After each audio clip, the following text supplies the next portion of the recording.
Donc, par rapport à l'offre du service, souvent, on associe le bureau d'évaluation des projets de recherche au comité d'éthique de la recherche. Puis quand on parle de comité d'éthique, pour plusieurs personnes, chercheurs et milieux de recherche, compte tenu de mauvaises expériences, on pense souvent à des lourdeurs administratives. On pense souvent qu'on doit passer devant un comité d'éthique et que c'est comme un tribunal parce qu'on doit soumettre son projet de recherche à un comité d'éthique. Donc, le comité d'éthique est souvent vu comme une faucheuse à la fin, une faucheuse qui est plus là pour mettre des bâtons dans les roues pour les chercheurs, alors que ce n'est pas la philosophie de l'éthique de la recherche au CCS-MTL.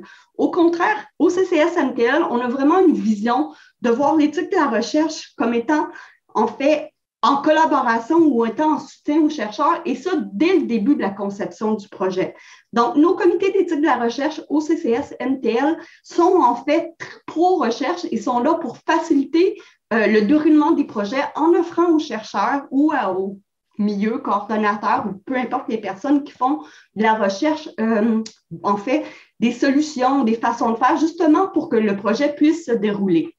Mais le bureau d'évaluation des projets de recherche, ce n'est pas simplement de l'éthique, ça va plus loin que ça. C'est une équipe dédiée qui est composée de, puis je vais demander aux gens de l'équipe de se présenter. Alors, excusez-moi, Hélène Chette, coordonnatrice du comité d'éthique, dépendance, inégalité sociale et santé publique, et également responsable à la convenance institutionnelle. Karima? Alors, Karima Bekiti, je suis coordonnatrice pour le comité d'éthique vieillissement neuroimagerie et responsable aussi, tout autant que mes collègues, de la convenance institutionnelle, enfin, des démarches pour la convenance institutionnelle. Voilà. Parfait. Rosita? Rosita Nikolova, je suis coordinatrice du comité d'éthique jeunes en difficulté et responsable pour 5 milieux de la convenance. Parfait. Puis Mariama? Donc, Mariama Touré, donc en PPR, en éthique de la recherche, j'ai un rôle transversal là, au sein du bureau. Puis, je suis également chargée du déploiement de l'outil de la plateforme de dépôt, le Nagano. Voilà. Néla, tu veux te présenter également? Oui, moi, je m'appelle Neila Aftroun. Je suis à PPR actuellement en soutien justement à Coralie Mersora et à Mariama Touré pour l'écrire. Parfait. Donc, c'est l'équipe. Comme vous voyez, c'est une équipe qui est là pour accompagner les chercheurs ou les gens qui mènent des projets à chacune des étapes de vie des projets. Donc, ils sont là en soutien à vos demandes, sont là également pour faciliter l'accès au milieu. Puis, elles vous assistent dans toutes les étapes de la triple évaluation. Donc, comme vous pouvez voir, il y a certaines qui font de la coordination, mais qui font encore plus, qui font du soutien pour l'examen de la convenance, donc des liens avec les milieux, et qui font également le suivi, le soutien avec le comité d'évaluation scientifique. Donc, comme vous pouvez voir aussi, le bureau d'évaluation des projets de recherche, ça va au-delà des simples évaluations. On a une vision d'accompagnement et de collaboration. Puis, on a une offre de service qui est très contextualisée en fonction du projet que vous voulez mener. Donc, on tente de trouver des solutions, de vous conseiller en fonction du projet que vous souhaitez mener pour, comme je le dis, que le projet se réalise. Donc, la vision chez nous, c'est qu'on est pro-recherche et qu'on est en soutien aux chercheurs pour justement travailler ensemble et non un contre l'autre. Annick, tu as parlé de triple évaluation, mais en réalité, c'est souvent très, très difficile à comprendre entre pourquoi je dois passer devant une évaluation scientifique, une évaluation éthique, la convenance, et puis cette fameuse PFM où on ne comprend pas vraiment qu'est-ce que c'est et pourquoi j'en ai besoin si je fais de la recherche au CCS-MTL. C'est un bon point, Néla. En fait, on a tendance à confondre plusieurs choses. On a tendance à confondre l'évaluation éthique avec toutes les étapes. Mais il y a pour qu'un projet de recherche puisse se dérouler dans un établissement, en fait, il y a 3 étapes à mettre en place. C'est sûr qu'il y a l'évaluation scientifique, il y a l'évaluation de la convenance, que je vais revenir, et l'évaluation éthique à proprement dit. C'est sûr que le guichet d'entrée, c'est souvent, quand c'est un projet monocentrique, c'est souvent via le comité d'éthique parce qu'on va aller déposer via un comité d'éthique. Par la suite, la personne qui est coordonnatrice, donc les personnes qu'on vous a présentées, vont recevoir le projet et vont s'assurer que le projet a fait l'objet d'une évaluation scientifique. Donc, vont faire le suivi, soit que le projet a été subventionné ou que le projet a été évalué par un comité de pairs externe. Quand ce n'est pas le cas, elles vont s'assurer auprès de différents comités scientifiques ou auprès d'arbitres qu'elles vont trouver, elles vont tenter de faire en sorte que le projet soit évalué sur le plan scientifique, parce que l'évaluation scientifique, c'est le première étape. Si le projet n'est pas scientifiquement valide, on ne demandera pas à des personnes par la suite de prendre part à un projet. Donc, c'est la première étape de l'évaluation. On parle aussi de convenance institutionnelle. Et la convenance institutionnelle, en fait, c'est la faisabilité du projet dans les milieux. Donc, s'assurer l'arrimage entre les objectifs du projet et les orientations du milieu. On veut s'assurer de la clientèle. Est-ce qu'on a les locaux? Doit-on aller dans des dossiers? Donc, à ce niveau-là, on regarde vraiment ça. Et par la suite, il y a l'évaluation par la comité d'éthique. Donc, vous voyez, les étapes sont distinctes, mais sont souvent confondues par les parties parce qu'on dépose pour le comité d'éthique, mais il y a quand même des délais d'évaluation pour chacune des étapes et ce n'est pas souvent du ressort simplement du comité d'éthique, c'est du ressort de chacun des comités. Une fois que le comité d'éthique reçoit le projet, bien sûr, il va évaluer l'éthicité du projet, donc il va s'assurer que le projet répond aux valeurs fortes de l'EPTC qui sont basées sur le respect des personnes, les préoccupations pour le bien-être et la justice. Donc, on va regarder le processus de consentement. Ils vont regarder également le processus de la confidentialité de l'information. Est-ce que qui aura accès à l'information? La pondération entre l'avantage et le risque-bénéfice et s'assurer que le projet de recherche aura des retombées pour différentes parties de la société. Par ailleurs, il y a une nouvelle étape qui est entrée en fonction en 2015 avec le nouveau cadre de référence des projets multicentriques qui faisait en sorte que depuis 2015, il y a une seule évaluation éthique par projet. Donc, si le projet est évalué ailleurs, dans un autre établissement du réseau, par exemple le CHUM, le CCS-NTL va devoir reconnaître cette évaluation éthique-là. Par ailleurs, il va quand même procéder à l'évaluation de la convenance pour s'assurer que le projet puisse se réaliser chez vous. Et compte tenu de ça, compte tenu que l'évaluation éthique n'est pas nécessairement faite par un de nos comités d'éthique, en fait, le ministère a mis en place dans son mécanisme qui s'appelle la lettre de la personne formellement mandatée qui vient faire en sorte que l'établissement adhère à la décision du comité d'éthique externe. Donc, c'est drôle parce que ça a commencé avec le multicentrique en 2015 pour les projets multicentriques, mais au même moment, c'est apparu et ça a été mis pour tous les projets, même les projets monocentriques. Donc, la PFM, en fait, c'est la lettre qui permet aux chercheurs de commencer le projet dans l'établissement. Donc, bien qu'il peut y avoir les 3 autres étapes de l'évaluation éthique ou d'évaluation de la triple évaluation par ailleurs a été faite, donc la convenance, l'évaluation scientifique et on a une approbation éthique, le chercheur ne peut pas commencer dans le milieu avant d'avoir eu sa lettre de la personne formellement mandatée. Vous allez me dire que oui, c'est une étape additionnelle, ça peut être vu comme une lourdeur. Par ailleurs, ce n'est pas nécessairement une lourdeur parce qu'on s'assure que ça soit fait quand même de façon très rapide. Donc, souvent, dans la même journée ou dans les jours qui suivent l'émission de l'approbation éthique par le comité. Donc, ça explique un peu le bureau, donc l'offre de service en termes de triple évaluation. Mais derrière cette offre de service-là, bien sûr, on a des gens donc, qui vous ont été présentés, puis pour qui la rigueur est fortement importante. Quand on parle de rigueur ici, on parle plus de compétences et d'expertise. Donc, on a des personnes qui connaissent bien les principes de l'éthique de la recherche, qui ont une diligence, qui veulent agir en toute compétence pour pouvoir vous aider et faire en sorte que votre projet puisse se réaliser. Donc, on a vraiment une offre de service qui est innovante et je vous dis personnalisée, ce qui fait en sorte qu'on souhaite que notre service à la clientèle, parce qu'on est un service à la clientèle pour les chercheurs, oui, on est là pour assurer le bien-être des participants, mais somme toute, c'est un service à la clientèle également. Donc, on veut que ce soit un service de qualité et que l'expérience client soit à la hauteur de vos attentes et de votre souhait par rapport à ça. On a une philosophie au bureau qui est une philosophie à la mode à l'heure actuelle. Donc, la philosophie, on dit qui est très à la mode, en fait, c'est celle de « ça va bien aller ». Donc, c'est la philosophie très COVID ou pandémie.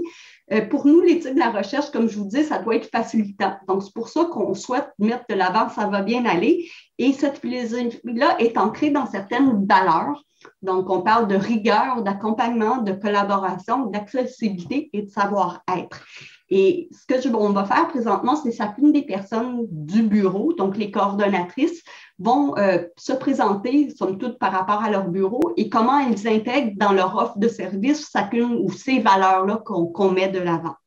Donc, je pense que je vais te céder la parole, Hélène. Parfait. Merci, Annick.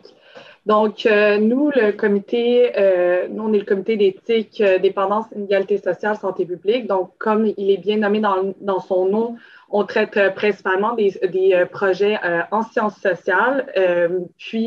Dans le fond, nous, qu'est-ce qui oriente notre pratique? Bien évidemment, mes collègues vont présenter d'autres valeurs, mais nous, moi, j'ai choisi l'accompagnement et la collaboration. C'est ça, bien évidemment, les autres valeurs structurent aussi ma pratique au sein de ma coordination. Donc, pour nous, l'accompagnement, c'est principalement l'écoute, donc de comprendre les besoins et les attentes de l'équipe de recherche ou du chercheur, guider, donc orienter vers les demandes et ce qui peut faciliter leur travail, puis démontrer des ressources, donc se rendre accessible aux besoins des chercheurs ou des étudiants, et puis créer des outils, donc proposer de se rendre disponible afin de créer une manière de faire pour offrir un service à la hauteur des besoins demandés. C'est aussi créer des ponts entre ces partenariats au moment que je fais de la convenance institutionnelle, au moment que je fais mes demandes à diverses directions. Je crée des ponts avec les autres personnes avec qui je collabore pour faciliter par la suite mon travail pour les chercheurs, chercheuses ou étudiants. C'est notamment aussi de la collaboration, donc c'est de l'entraide, partager, communiquer de l'information et œuvrer avec les autres personnes, excusez-moi. C'est aussi créer du démarchage, créer des liens, s'assurer de travailler en équipe, c'est offrir aussi une amélioration continue pour justement amener un projet à terme, puis bien accompagner l'équipe de recherche.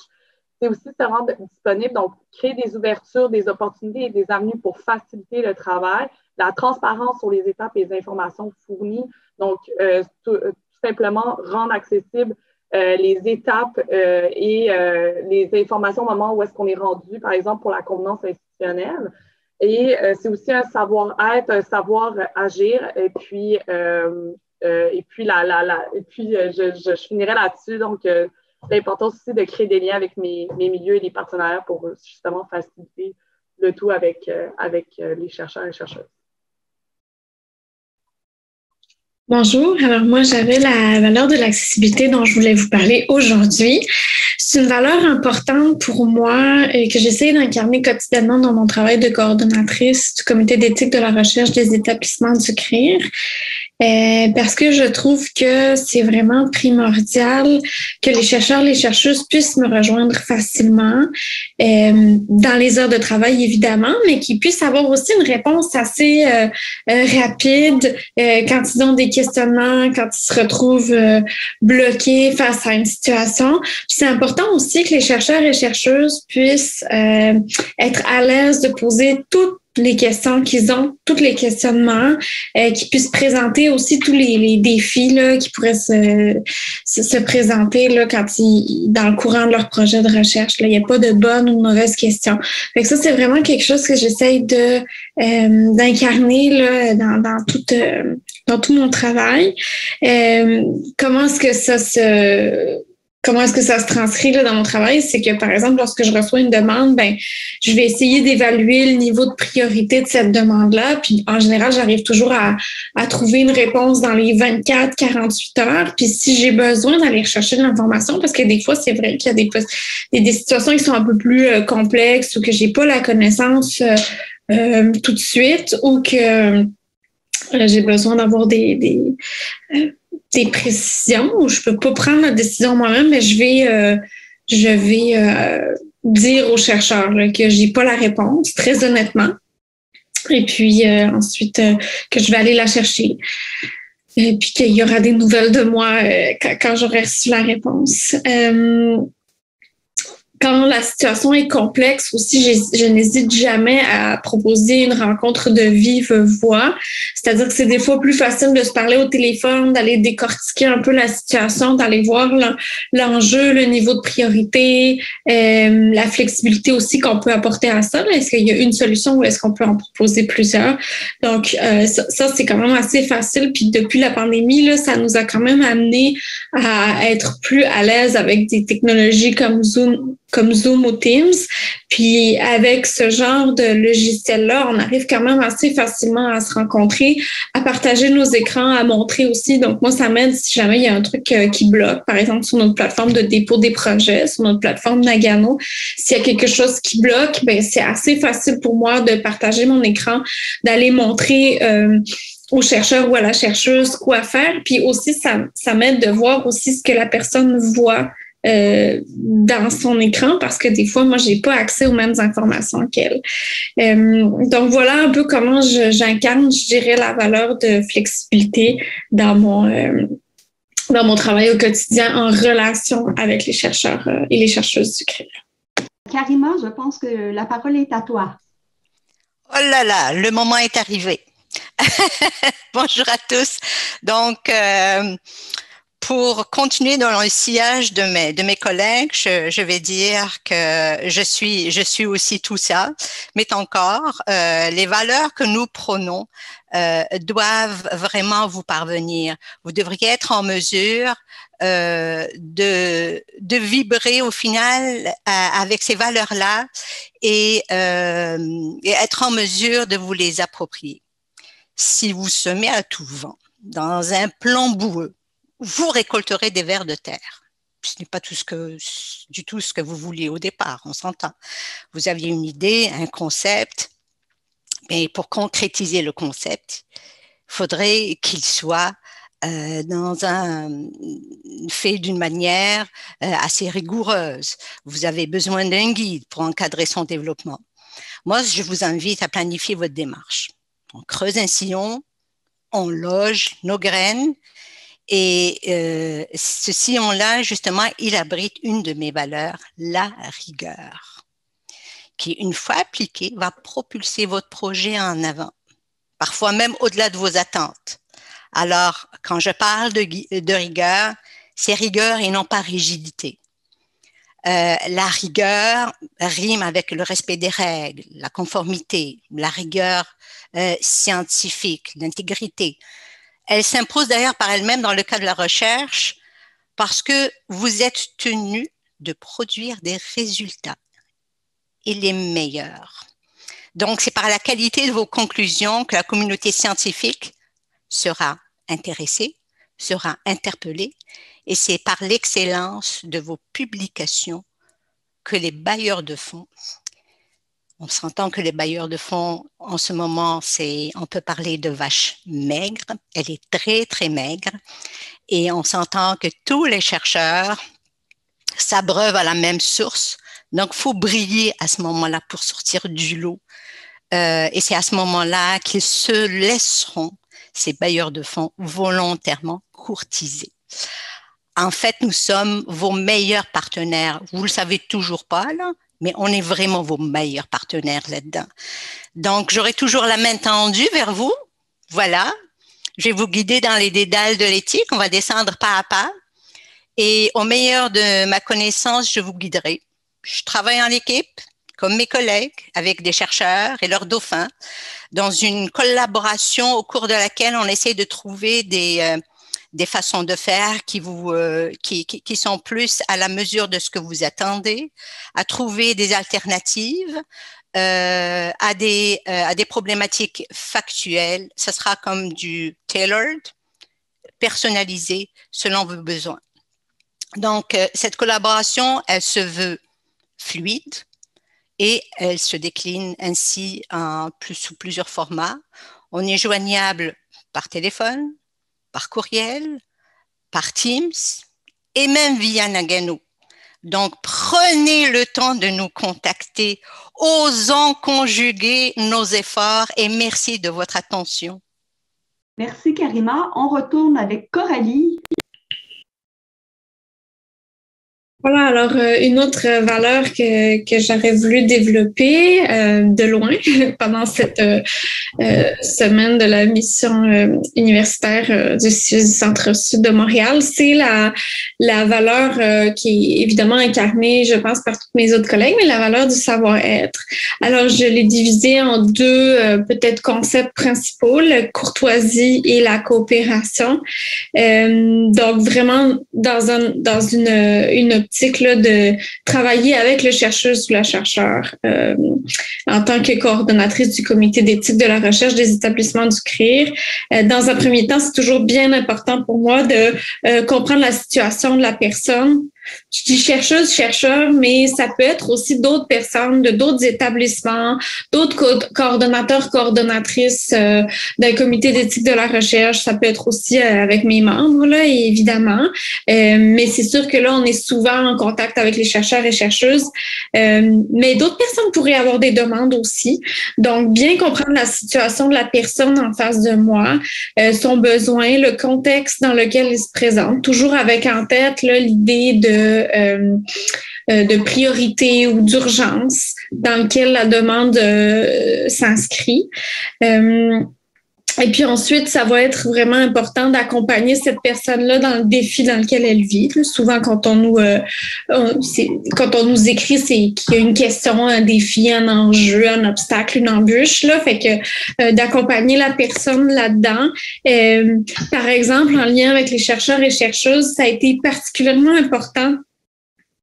Cette relation-là avec les chercheurs-chercheuses dans le déploiement récent de Nagano. On a déployé Nagano le 1er avril 2021 parce que tout ce déploiement-là a créé un changement assez rapide et drastique au sein de nos pratiques en tant que comité d'éthique de la recherche. Puis ça a changé beaucoup de choses aussi pour les chercheurs, particulièrement au CRIR, le fait que les projets sont essentiellement des projets multicentriques.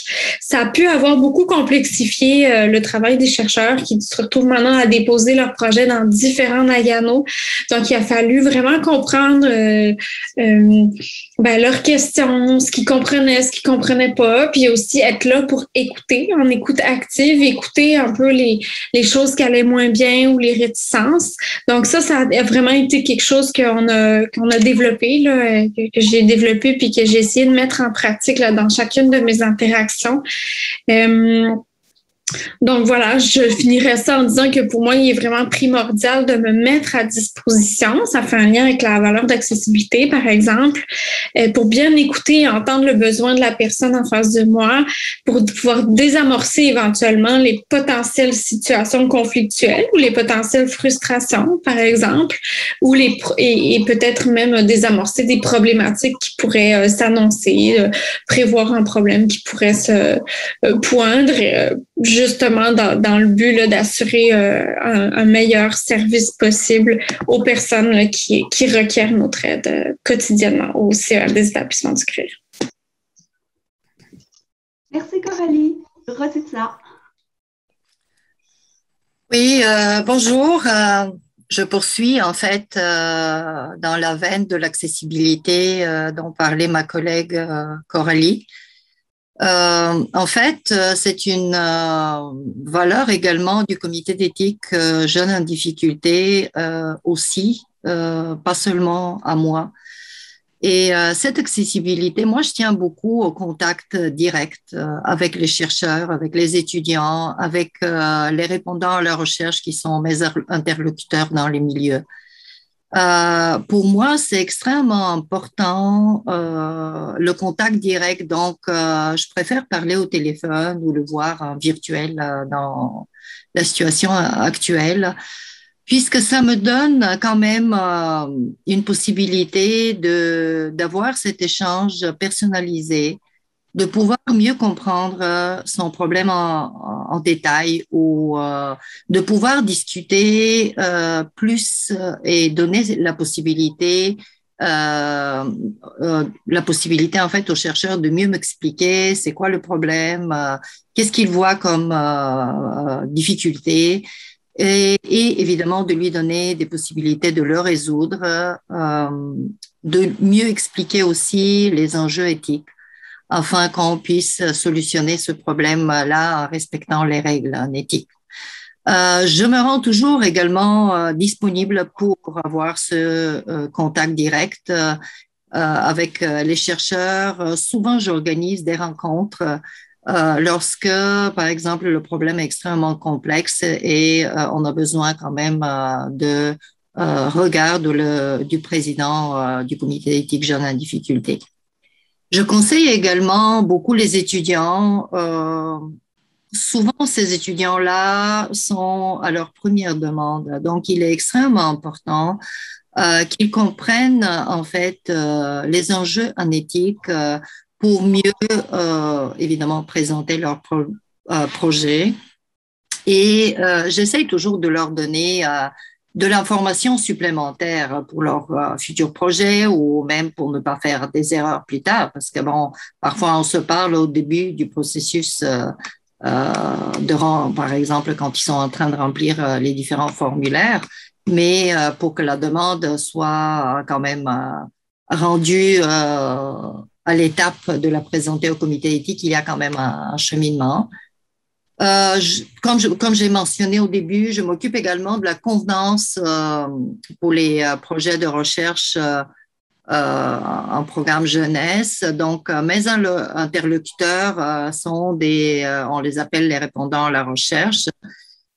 Donc, c'est des personnes extrêmement importantes pour moi pour en fait rendre les projets de recherche réalisables dans les milieux et en fait, c'est très important que les répondants à la recherche comprennent bien les projets de recherche, les enjeux des projets de recherche. Donc, évidemment, ça facilite énormément l'acceptation dans le milieu et également même l'aide pendant la réalisation des projets de recherche dans les milieux. Donc, avec eux, lorsqu'ils ont beaucoup de questions, par exemple, il arrive que j'organise des rencontres avec les chercheurs et les répondants à la recherche, auxquels j'assiste toujours afin de mieux solutionner, en fait, et rendre la stratégie de recrutement et la réalisation des projets dans les milieux.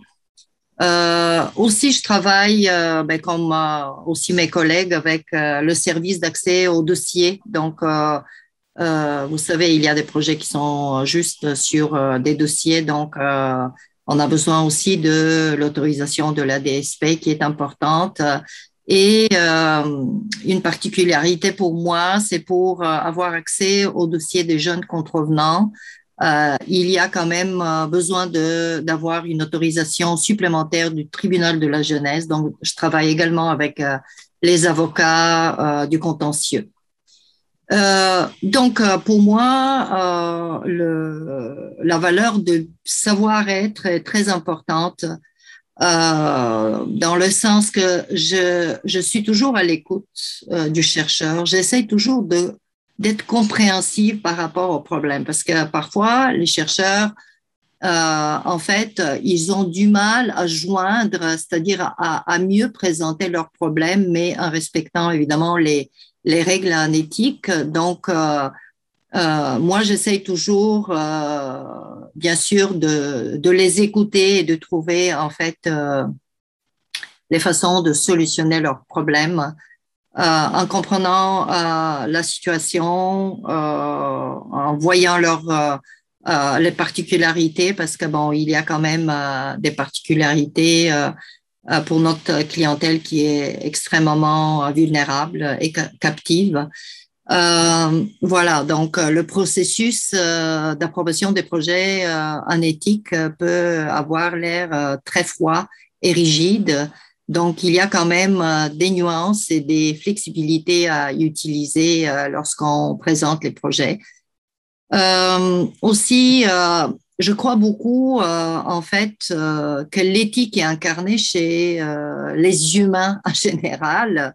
On n'a pas besoin nécessairement que tout soit légal et mis dans des règles et des processus pour que les gens ont cette sensibilité par rapport à leurs participants, par exemple. Donc, je suis jamais méfiante par rapport aux chercheurs quand ils déposent leur projet. Et je suis certaine que si jamais, quand ils ont des entretiens avec leurs participants et surtout encore une fois avec notre clientèle très vulnérable et captive, ben là, ils sont vraiment capables de réagir. Ils n'ont pas besoin nécessairement que le comité éthique leur dise d'être humain. Et en fait, ça, c'est très important également. J'essaie toujours de transmettre en fait un apprentissage en éthique à travers tous les conseils que je donne aux chercheurs. Ça, c'est très important pour nous. En fait, je trouve que le comité d'éthique, et à travers ma voix, a quand même le rôle de les aider, de les accompagner, mais de leur transmettre en fait des apprentissages en éthique. Merci beaucoup, Rositza.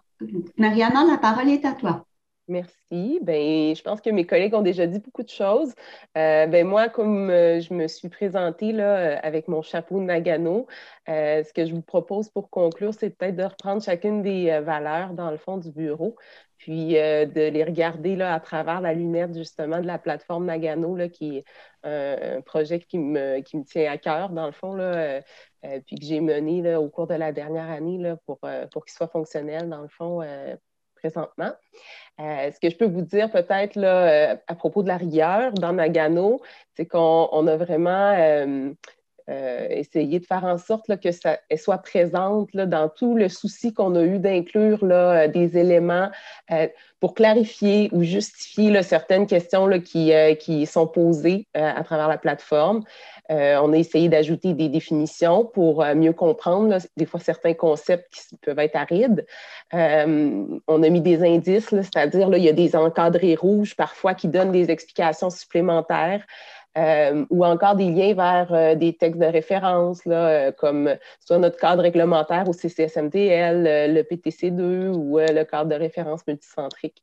Alors, tous ces efforts-là sont là pour, dans le fond, rendre le processus de dépôt le plus exact et logique, on l'espère, possible.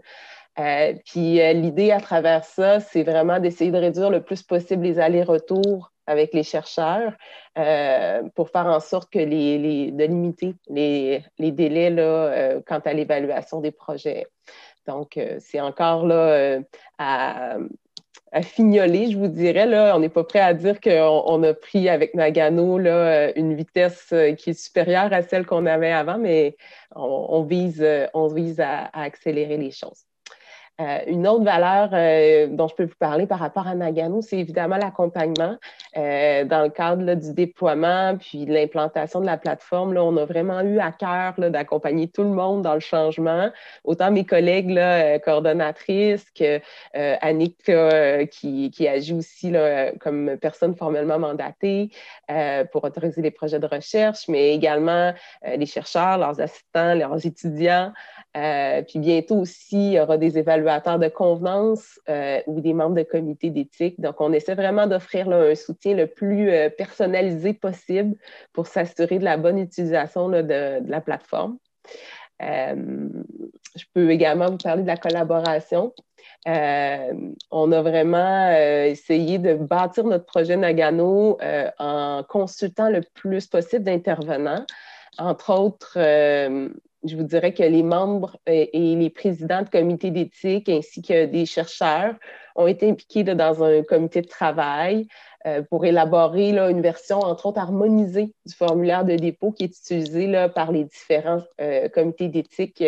Avant, tout le monde avait son propre formulaire, puis on a essayé, on l'espère, d'aller chercher le meilleur de chacun des formulaires de dépôt pour essayer d'en faire quelque chose de plus complet. Donc, la coopération, il faut le dire, là, il y a aussi une part de coopération à faire avec le fournisseur, puis aussi avec les utilisateurs, c'est vraiment central là, pour que ça puisse bien fonctionner. Je reviendrai brièvement également là, sur l'accessibilité. Dans le fond, je vous dirais que ça a déjà été dit, là, mais l'idée que la plateforme, ça va vraiment avoir un portrait le plus à jour possible là, du cheminement du projet dans le parcours de la triple évaluation. Il y a des modules, il y a des choses qui vont s'ajouter au fil du temps, là, entre autres par rapport à l'évaluation scientifique puis la convenance. Mais l'idée, c'est qu'en temps réel, le chercheur peut savoir ce qui se passe dans le fond. Puis, on va aussi travailler très fort pour que les documents qui ont précédemment été approuvés par les comités se retrouvent graduellement sur Nagano pour qu'il puisse y avoir là, vraiment un portrait là, clair de ce que contient les projets. Puis, ça facilite aussi là, tout ce qui est là, éventuellement là, modification dans le projet là, à venir. Alors, Nagano sert vraiment là, de ça pour se donner une bonne fenêtre, là, une bonne vision de ce que sont les projets. Puis, je finirai avec le savoir-être, qui est une valeur forte aussi dans le déploiement de Nagano. Je pense que Coralie l'a mentionné tout à l'heure, mais le changement, ça suscite de la résistance, même des frustrations par moment, parce qu'on veut régler les choses assez rapidement, mais des fois, ce n'est pas toujours le cas. Donc, il faut savoir, c'est ça, gérer son stress, faire preuve de confiance, d'empathie, de créativité. Fait que c'est toutes des compétences, disons, qu'on a eu là, à utiliser pour implanter là, la plateforme Nagano pour que ça puisse se faire sans trop de souffrance. Donc, voilà pour le tour d'horizon Nagano. Annick, je laisse continuer. Merci Mariama. Merci tout le monde. Comme vous voyez, on a vraiment une équipe personnalisée, dédiée, qui veut le bien-être des projets. En fait, on a nos valeurs qui sont là, ils ont été expliquées et je ne sais pas si vous avez remarqué, mais chacune d'entre nous porte un vêtement de couleur qui est en fonction de l'arc-en-ciel. Donc, ça va bien aller parce qu'on veut que ça aille bien pour vous. Donc, c'est vraiment dans notre philosophie. Mais au-delà des personnes et des intervenants qui vous ont été présentés, des comités, on offre d'autres ressources au Bureau d'évaluation des projets de recherche. Donc, on souhaite vraiment offrir une ressource d'abord de formation. On offre des formations qui sont dédiées. Donc, on a développé une offre de formation assez importante par rapport à différents thèmes qui peuvent, désolé, il y a un cheminement, mais qui peuvent arriver, qui peuvent en fait porter à cœur. On a développé des formations, notamment sur le cadre de référence des projets multicentriques. Je l'ai offert à 2 occasions et aux 2 occasions que la formation elle a été offerte, la réceptibilité elle a été très bonne par rapport aux gens qui l'ont eu. Ils m'ont dit qu'avoir su, ils auraient aimé avoir cette formation dès l'arrivée du multicentrique. Ça facilite la compréhension, ça facilite les enjeux. Il y avait des pistes de solutions. Donc, on est content d'entendre ça.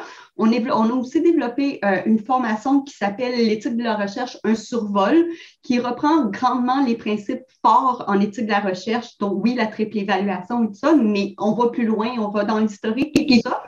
Donc, ça peut arriver à quelques occasions. L'offre de service est faite. Donc, il va y avoir prochainement des nouveaux calendriers avec ces formations-là qui vont vous être offerts.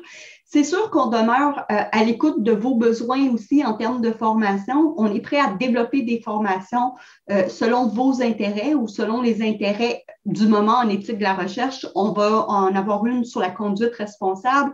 On en développe aussi sur les découvertes fortuites.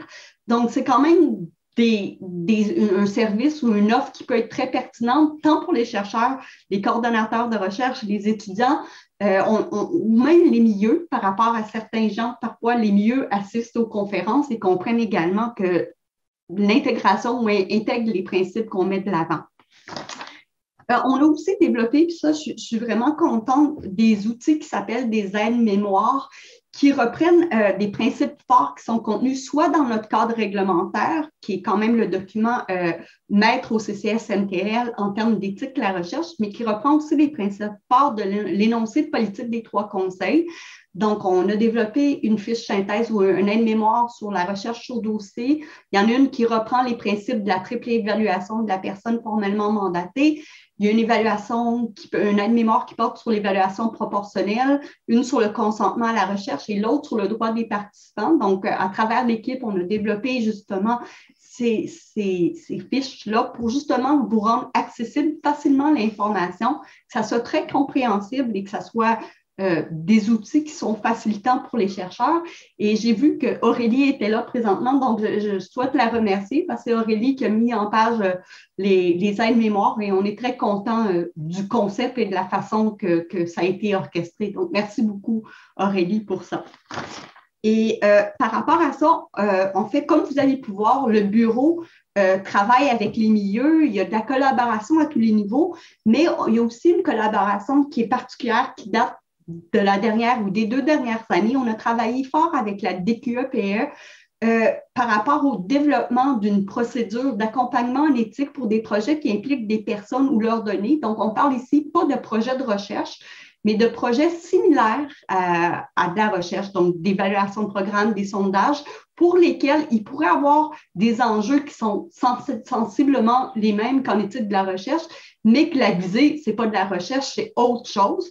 Donc, souvent, ces projets-là pouvaient être déposés au comité d'éthique et le comité d'éthique disait non, on n'est pas mandaté pour pouvoir les évaluer. Par la suite, il n'y avait pas de soutien aux équipes par rapport à qu'est-ce qu'on fait, parce que c'est pas de la recherche qui ne peut pas avoir des enjeux éthiques importants.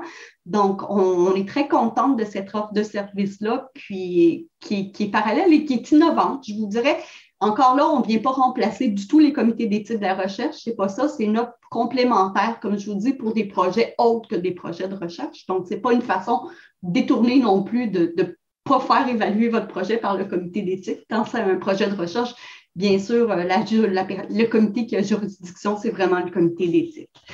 Donc, en fait, ça fait vraiment le tour de l'offre de service qu'on a mis en place au CCSMTL et pour lequel on est vraiment fiers. Je pense que vous avez vu qu'on a une équipe dédiée. Ils sont contents. Moi, je suis contente de cette équipe, cette belle équipe-là.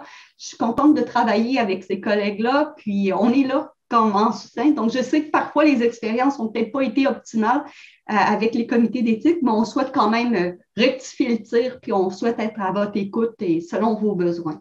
Donc, si vous avez des questions ou des commentaires, la parole est aux participantes. Donc, merci beaucoup tout le monde. Vas-y, Catherine.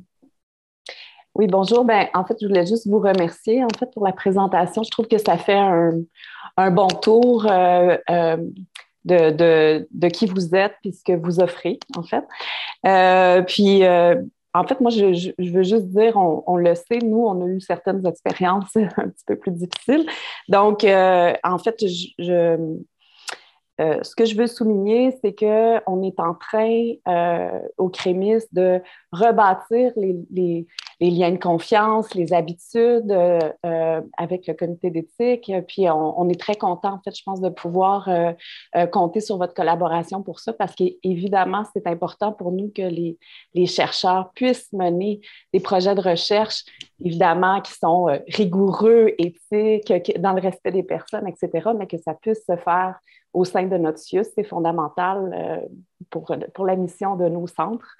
Donc, dans le fond, je pense que pour les mois qui vont venir, ça va vraiment être en fonction des projets qui vont être déposés, puis de l'accueil, puis de la collaboration qu'on va avoir, parce qu'on a communiqué tous les changements à nos chercheurs, mais il y en a qui ont été un peu échaudés. Donc, on essaie de les ramener, puis de pouvoir retravailler avec le comité d'éthique, tout ça. Mais je suis très contente, en fait, de vous entendre. Merci beaucoup. Merci, Catherine. En fait, comme je disais, il y en a eu malheureusement, puis des mauvaises expériences. Le but, c'est quand même de pallier, puis de travailler, de faire des maillages ensemble entre les équipes de recherche. Parce que, comme je dis, le comité d'éthique devait être là pour faciliter la réalisation du projet et pas pour bloquer. Malheureusement, ça n'a peut-être pas été l'expérience, mais ce n'est pas la vision actuelle de l'éthique au CCSMTL. Puis je pense que c'est important de le mentionner aux chercheurs. Ça peut arriver que des fois, il va y avoir encore des situations où ça ne sera pas problématique parce qu'on peut pas, les comités d'éthique ne peuvent pas agir non plus en complaisance. Puis des fois, les chercheurs ont certaines attentes, ça on s'attend. Mais je pense que d'un côté de collaboration, collaboration. Il y a vraiment un souci de faire avancer les choses puis que tout fonctionne bien.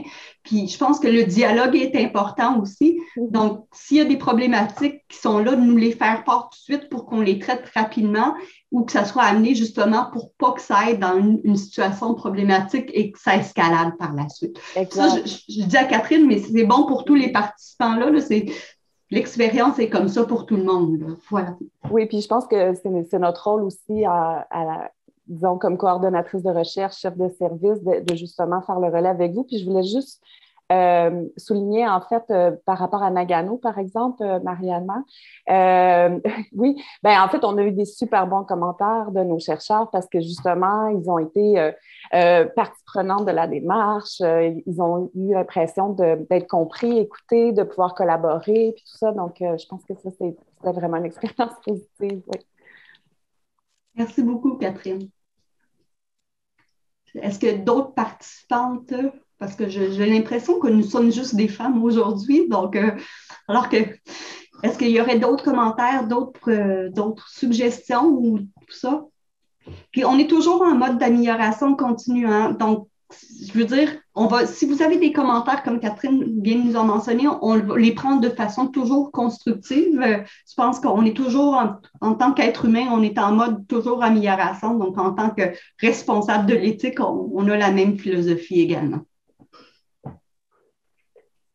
Moi, je voudrais juste aller dans le même sens que Catherine pour vous remercier pour la présentation. C'était clair, c'était bien présenté, puis effectivement, les valeurs, vous les représentez bien, puis pour avoir collaboré depuis longtemps là, avec le comité, ça se passe bien, puis c'est toujours en collaboration dans les deux côtés, puis dans un sentiment d'entraide et non pas comme tu dis, Annick, de vouloir mettre des bâtons dans les roues ou d'être rigide ou quoi que ce soit. Donc, c'est fort apprécié.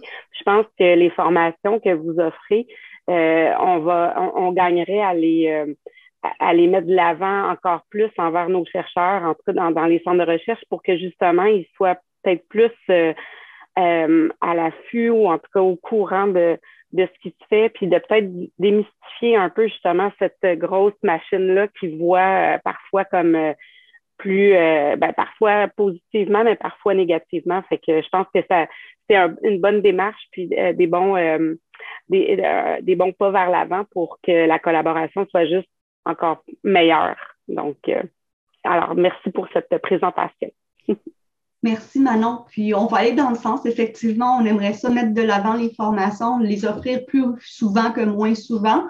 C'est sûr que c'est difficile de les rendre obligatoires. Je pense que ça serait pas logique. Il faut que ça soit de façon volontaire aussi pour aller avec l'éthique de la recherche, qui est quand même un volet volontaire. Mais je pense que si on pouvait diffuser l'information, notamment aux personnes qui sont dans vos milieux, aussi si vous voulez aller voir les aides-mémoires dont je parlais sur le format d'heures, donc sont sur le site web d'ICIUS, mais je pense que c'est vous, puis n'hésitez pas à les commenter.